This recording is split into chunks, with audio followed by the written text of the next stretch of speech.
masa mula-mula lah untuk sambungan antara huruf dengan huruf, lepas tu dengan konsonan dengan tu lah, dia punya sambungan dia tak dapat macam mana nak sebut dia.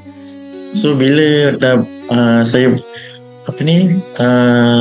masuk dia belajar dengan haraki, so dah tahulah dia punya macam mana dia punya bacaan, lepas tu dia punya huruf dia panjang pendek dia macam mana.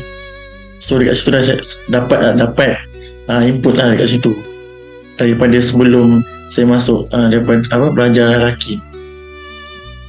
So bagi saya macam Puan Huda cakap lah, so macam setiap kali bacaan setiap ni lah peserta mana yang tak tahu, ustazah akan tanya. Tu bagi saya lah, macam so apa yang tak tahu tu ustazah akan tanya, so kat situ kita akan tahu daripada macam kita baca je, lepas tu macam yelah tak tahulah apa benda bunyi dia nanti. So kat situ ustazah dah bagi tahu semua, so dah tahulah dia punya macam mana, panjang dia macam mana, lepas tu dia berapa harakat. Kat situ lah dia belajarlah Quran.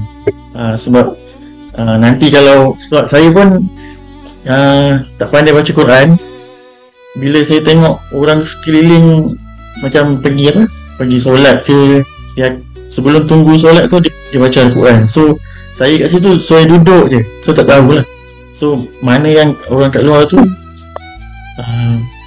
kira muda ke, yang dah berumur ke.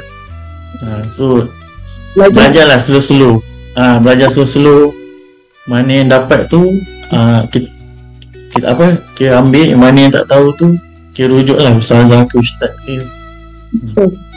So macam nanti kalau kita dah macam orang tanya kita apa benda huruf ni kan, so kita tak malu lah.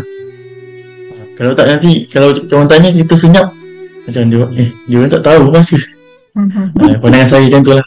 So kat sini last sekali dia punya macam mana malu tu lah, malu tu kita buangkan untuk baca Al-Quran.